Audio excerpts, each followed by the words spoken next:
সাহস দেখাস না বিমল। ও নিশির মতো ডাক দেবে।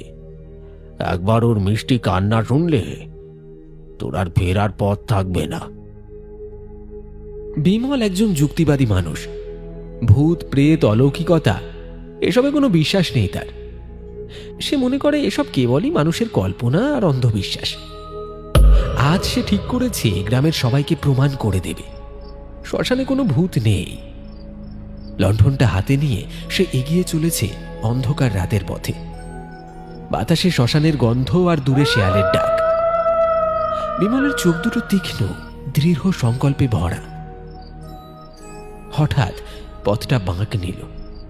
বাঁক ঘুরতেই দেখা গেল শ্মশানের সেই পুরনো উঁচু চাতালটা নির্জন, নিস্তব্ধ, অন্ধকারে মোড়া। বিমল একটু থেমে গেল। সে জানে না আজ সে শুধু একটি ভূতের গল্প নয়, একটি জীবন্ত অভিশাপের মুখোমুখি হতে চলেছে।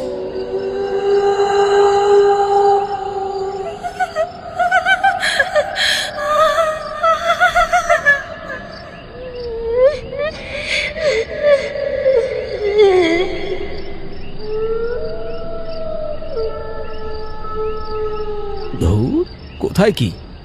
এই কাকার বুড়ো বয়সে মাথা গেছে, সারাক্ষণ ভূত পেতনি অপদেবতার গল্প শুনিয়ে বেড়ায়। ঠিক তখনই একটা গভীর করুণ মহিলা কণ্ঠের কান্না বাতাসে ভেসে এলো।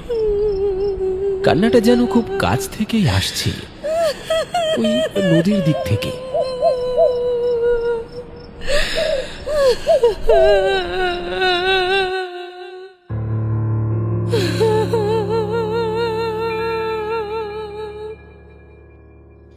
এ কি কান্না? কে?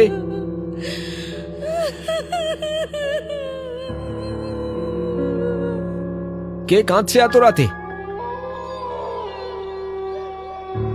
কে আছিস? বিমল, আমার খুব কষ্ট হচ্ছে।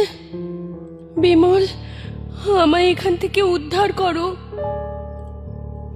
বিমলের হাত পা ঠান্ডা হয়ে আসছে, নিঃশ্বাস ভারী হয়ে গেছে। তবু মনটা শক্ত করে বলে উঠল, কে? কে ওখানে? কেউ আর কি করছিস নাকি? সামনে আয় দেখি, সামনে আয়।